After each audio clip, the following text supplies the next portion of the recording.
지난 이야기. 새 앙리 중 홀로 살아남은 나바라는 앙리 4세로서 프랑스 국왕 자리에 오른다. 명목상으로는 말이다. 위그노라는 딱지를 단 그로서는 실질적 지배자로 군림하기 어려웠고, 특히 파리 시민들의 마음을 얻기에는 불가능에 가까웠다.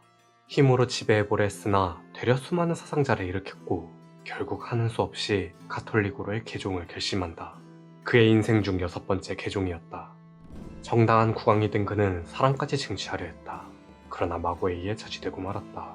사랑하는 이를 잃은 슬픔은 그에게 독이 되었고, 또다시 사랑 없는 결혼을 감행하게 했으며 결국 또 다른 마고를 낳았다. 이후 그가 암살을 당하면서 2가지를 남기게 되는데, 하나는 프랑스의 정신, 관용이었고, 다른 하나는 삐뚤어진 사랑의 대가였다. 프랑스의 2번째 악녀는 그의 호색함에서 비롯된 것이었다.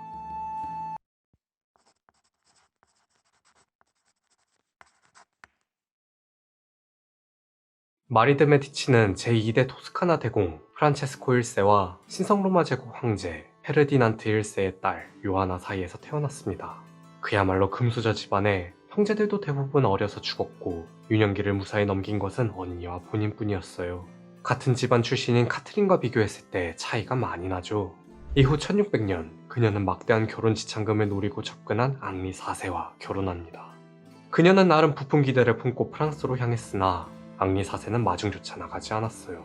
그는 다른 여성들을 만나느라 바빴고, 결혼식이 눈앞에 다가와서야 얼굴을 비추기 시작했죠. 마리는 점점 고립되어 갔습니다. 당초 계획된 정략결혼이 아니었던 만큼 그녀는 불어에 능하지 못했고, 결혼 후에도 앙리 4세는 계속해서 밖으로 나돌았으며, 적어도 카트린은 시아버지와 시누이라도 있었지 그녀에게는 아무도 없었어요. 그가 부재하면 부재할수록 마리는 더 적응에 어려움을 겪었죠. 그런 그녀에게 유일한 낙이 있었으니 그건 바로 사치였습니다. 금수저 집안 출신답게 허구한 날 값비싼 보석들을 사들였고, 그 규모는 해를 거듭할수록 커져만 갔으며, 심지어 결혼할 적에 가져온 결혼 지참금을 바닥낼 지경이었어요.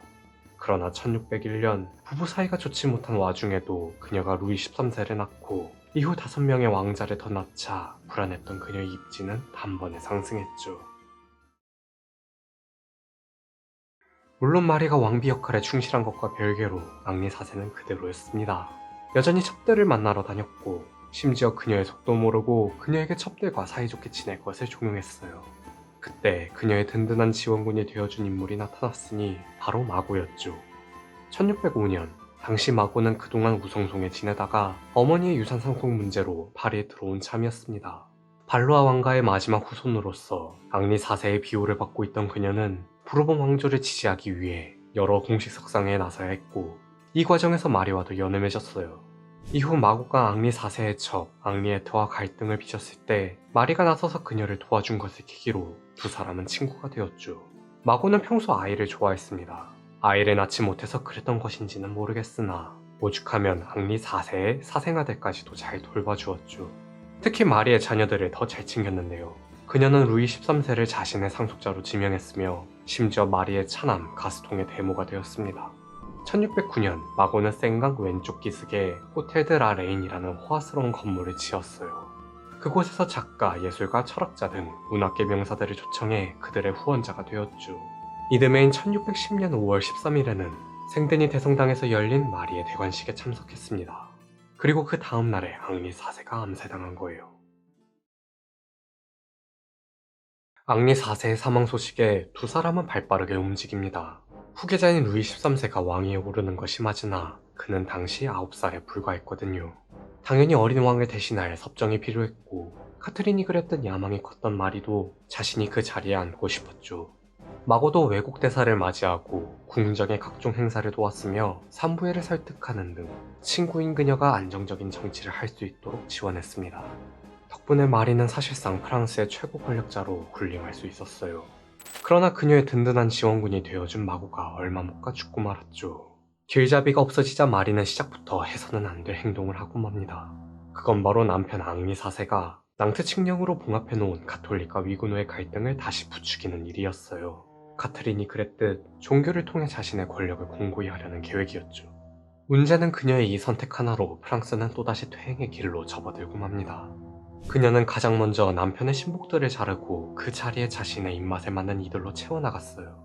이후 산부회를 소집해 자신의 자식들의 정략 결혼을 발표했죠.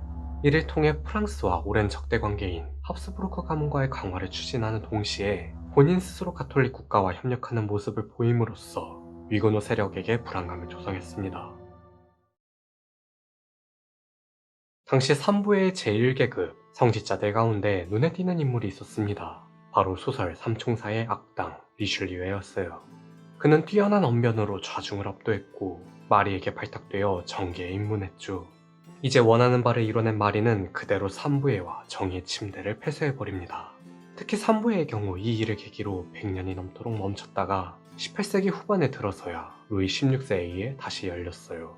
정의의 침대에 대해서도 간략히 설명해드리자면 군주의 침대라고도 하며 말 그대로 왕의 침소에서 이루어진 회의죠. 조선시대로 따지면 어전회의와 비슷하고 요즘으로 따지면 헌법재판소 역할을 했습니다. 굳이 침소에서 이루어진 이유는 그 시대의 문맹률이 굉장히 높았기 때문이에요. 대부분의 사람들이 글을 읽을 줄 모르던 시절에 왕들이 자신의 권위를 드러내려면 지적 모습을 보이는 방법밖에 없었죠. 일반적으로 왕이 건강할 적에는 조선처럼 왕자에 앉아 진행해왔습니다. 하지만 병을 얻거나 고령으로 움직이기 힘들어지면 이마저도 어려웠어요. 그래서 왕을 침대에 눕혀서라도 회의를 진행했던 거죠. 대신 초라해진 왕의 모습을 조금이라도 더 가리기 위해 침대는 정교하면서도 화려하게 꾸몄으며 침구 또한 왕실 문장을 포함해 상징적인 무늬들로 장식한 실크로 구비했습니다. 그만큼 시각적인 이미지를 주는 힘을 중시했던 거예요. 이러한 전통은 루이 9세 시절부터 이어져 루이 14세에 이르러 절정에 달했죠. 정리하자면 당초 산부회를 개최한 것도 그녀의 폭정에 불만을 품은 귀족들이 그녀를 압박해 열었던 만큼 아예 소통 창구를 막아버린 겁니다. 마리의 도를 넘은 행보에 당연히 가톨릭과 위고노 양측 모두의 불만을 샀습니다. 그럼에도 그녀는 아랑곳하지 않고 남편이 그동안 펼친 모든 정책과 제도를 폐기해버려요.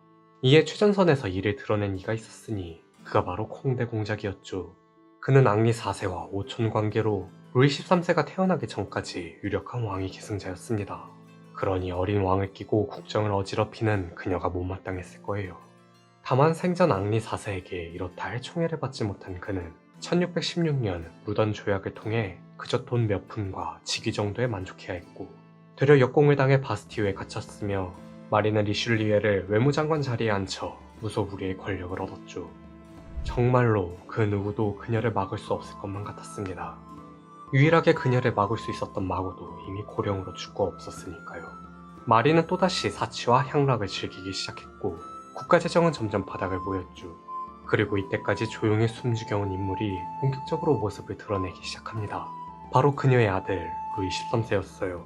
공식적으로 자신이 성인이 될 때까지만 섭정을 하기로 한 어머니가 자리에서 내려오기는커녕 국정농단을 저지르는 모습을 보며 더는 견디지 못한 거죠.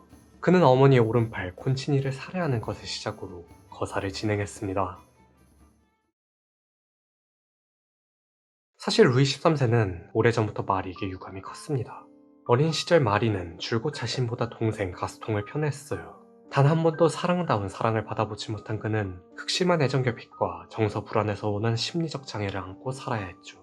때문에 그는 평생 어머니를 증오했고 그 감정은 고스란히 자신의 아내에게 전달되었습니다. 왜냐하면 어머니에 의해 강제로 맺어진 인연이기에 정략결혼 자체를 굴욕이라 생각했거든요. 그는 그의 어머니가 그랬듯 아내를 방치했죠. 오로지 어머니에 대한 복수만을 갈고 닦았습니다. 마리 역시 며느리에 대한 그 어떤 배려도 하지 않았고 아는 궁정에서 기대꽃 하나 없이 지내야 했어요. 1617년 드디어 그는 반란을 일으켰고 콘치니를 살해했으며 어머니를 블루아 성으로 유폐시켰죠. 그러나 1619년 마리가 블루아 성을 탈출해 가스통과 손을 잡고 반란을 일으킵니다. 마리는 리슐리에를 중재자로 내세워 아들과 앙굴렘 조약을 맺어요. 그리고 자신의 권력을 되찾기 위해 또다시 반란을 일으켰죠. 다행히 반란을 손쉽게 제압되었습니다. 하지만 그는 어머니가 살아 숨쉬는 동안 계속해서 음모를 꾸밀 것이라 생각했어요. 따라서 어머니를 파리로 불러들여 감시하기로 마음먹죠. 마리는 리슐리에의 도움으로 다시 정계에 화려한 복귀를 알렸습니다.